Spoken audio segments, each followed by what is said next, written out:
Hi there. Welcome back, Neurospicies, Neuromagicals, and Spicy Spirituals, and Neuromagical Spirituals. How are we? In the first video, we went through some basics of the Zodiac Wheel. Okay, so let's just do the quick reminder of what we learnt in lesson 1, that we have got the sky above us, not north, which is the light and the collective experience.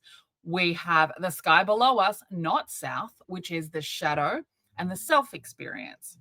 We've got in the east where the sun rises, where it ascends. We've got the AC, which is what most intimately represents you. We have got the DC, which is where our relationships show themselves. We have got the IC down the bottom, the midnight on the chart. This is our private life.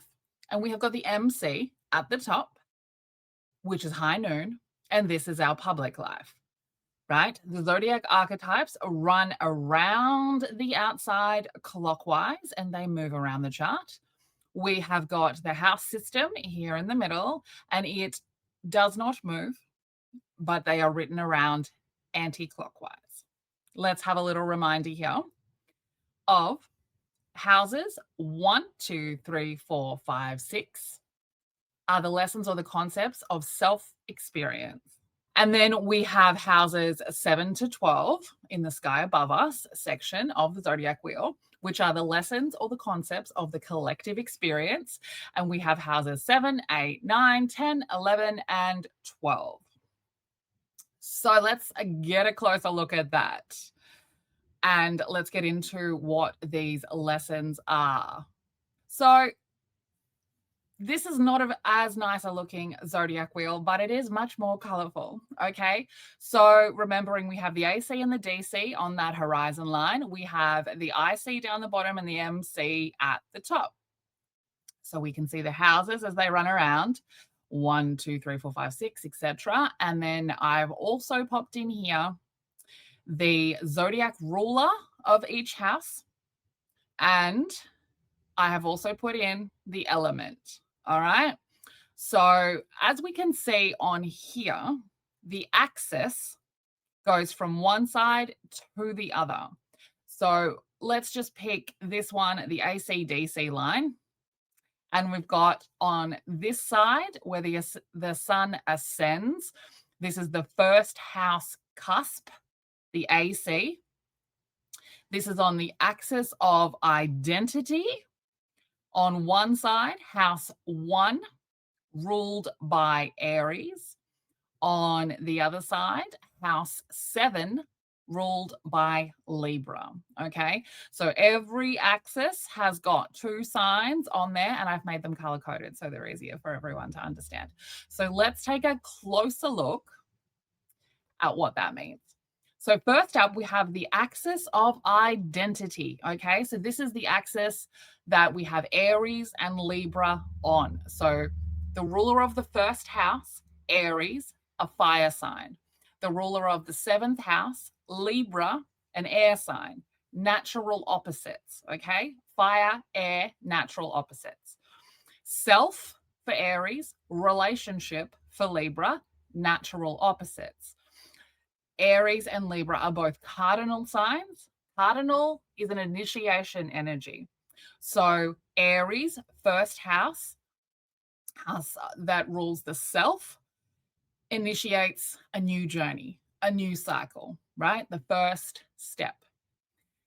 Libra initiates connections with others, which is the first step in the lessons of collective experience. Okay. Then up next, we've got house 2, house 8. This is on the axis of possession, right? Possessions, things we possess. So, second house, Taurus, earth sign. This is value. 8th house, Scorpio, water energy. This is exchange, earth, water, okay? Natural opposites. So we have Taurus and Scorpio, which are fixed signs, Fixed signs are about embodying things, okay? So Taurus embodies our senses, right? This is the physical, grounded, things that we touch, sense, feel, right? Then Scorpio embodies our sexuality, right? Our sexual energy, our creative energy, right? Natural opposites, axis of possession, all right? Taurus, this is the axis of possession that sits in the self experience. What do I value? What is my value? This is Scorpio. It sits on the top, which is the lessons of collective experience. How do I exchange and share my value? What I value, okay? Next up, we'll move on to 3rd and 9th house. This is the axis of information. So thinking and communication, Gemini. Wisdom and a higher understanding, Sagittarius. Gemini for curiosity, Sagittarius for seeking truth, okay? So we have got 3rd house on the axis of information is Gemini, an air sign, thinking and communication, so gathering information. On the other side, we have got Sagittarius, axis of information, wisdom and higher understanding. So we take the Gemini curiosity and seeking of information, and we move it over into the Sagittarius and we turn it to wisdom. We understand it. We seek the truth in the information. Gemini and Sagittarius are both mutable signs. Mutable signs are about transition. So Gemini transitions information. Sagittarius transitions our worldview so that we can expand it. We understand the information and we expand our worldview and we turn the information into a wisdom. Up next, we got the 4th and the 10th. So remembering the 4th is the IC, private life, and the 10th is the MC, public life. This is the axis of security. This is the private life versus the public life. This is house 4, ruled over by Cancer, a water sign. This is where we are very private. Then we have house 10, which is the public life.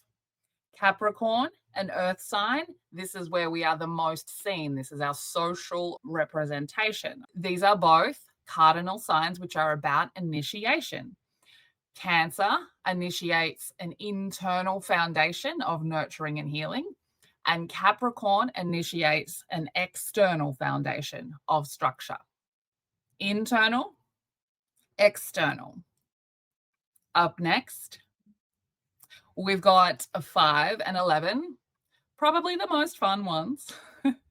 This is the axis of ego, house 5, Leo, fire sign, creativity and self-expression, right? Self-expression on the axis of ego and expression. On the other side, we have got Aquarius, an air sign. This is the social impact of your self-expression, okay? Polarity. So the axis of ego and self-expression is about creativity and the social impact of the self-creativity. These are fixed signs. They're about embodiment. Leo embodies your self-expression. Aquarius embodies your material role in society. How does my creativity and self-expression find a place in the collective? All right. And the last two on the axis, 6 and 12, not to be forgotten. This is the axis of service and healing. This is service, Virgo, sacrifice, Pisces. So this is Virgo, earth sign, and Pisces, water sign. Service, sacrifice. These are mutable signs. Mutable signs are about transition. Virgo, transitions of the day-to-day. Pisces, transitions into the spiritual. Okay? So that's the axis that everything sits on. These are the ruling zodiac energies of each house.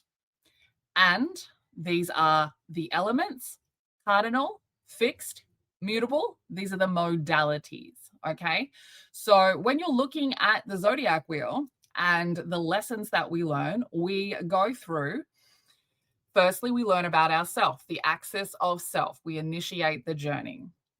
Secondly, what is the value of that? What is the value of me? What is the value of my journey? What is the value of my possessions? Third house, communication, thinking, gathering information. What information can I gather? Gemini energy, air sign, thinking about both sides. Gemini, dark and light. Fourth house, this is the I see. This is about your private life, your family life, your nurturing, your emotions, water energy. This is where we have to learn how to build our own internal foundation of safety and security and healing and nurturing. Fifth house, how do I express myself? How do I express my creativity? How do I express my ego? How do I embody my self expression? Sixth house, how can I be of service to other people? What have I got to offer that can be of service to other people? How do I build my daily habits? How do I build daily habits that can be of service to other people? How do my daily habits affect my day to day life? How can I put systems in place that can help me be of service? Then we move over to learn the polarity on the other end of the axis, right? So we've learned about self. So then we have to learn about relationship. How does self be balanced with relationship? How do I relate to others? Okay. And this is an air sign again. So it's about thinking and talking, and it's initiation of the relationship. Then, eighth house on the axis of possession. Taurus, what do I have? What do I value? What do I possess? Scorpio, how do I exchange that with others? How do I share that with others? How do I possess something that I can share? How do I invest in something that we can continue to share? Ninth house, axis of information. So, wisdom and higher understanding. This is where we go a bit deeper with what we know, with the information that we've found. This is where we start to live in the information, with the information. We give it wisdom. Third house, I've got all of this. I'm talking, I'm thinking, I'm moving forward, I'm learning things very quickly, I'm moving. And then Sagittarius, what am I doing with that information? Where is the truth in the information? 10th house, axis of security, public life though. So over here, private life, over here, public life. How do people see me? How am I initiating an external foundation and structure of security? 4th house, people in the house. 10th house, the protection, right? The axis of security. 11th house, social impact of my creative expression. How can I keep my own personal expression while also understanding the social impact of it? What is it that I have in my box of creative things that can play a part in the collective? 12th house, everything, the integration of everything, the sacrifice to the spiritual, the understanding that everything happens for a reason, the integration of all of the lessons of the houses. So just touching on the fact that these opposites will be in opposition with each other on the zodiac wheel. An opposition is an aspect that represents a tug of war. Wherever an Aries energy sits in your chart, when a planet in the sky is in Libra, it will be forming an opposition with that energy.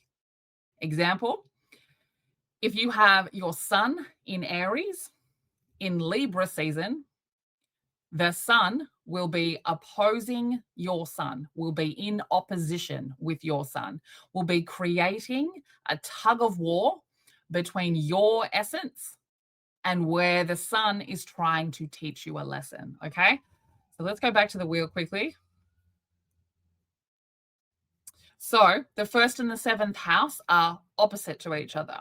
So Aries is opposite to Libra. They're in opposition with each other. In the same way, if you have got a Capricorn moon and the moon is in Cancer, then the moon is going to be in opposition with your moon, causing a tug of war of emotions. Okay? We'll get into that a little bit more in the next video. I hope that helped. Stay weird.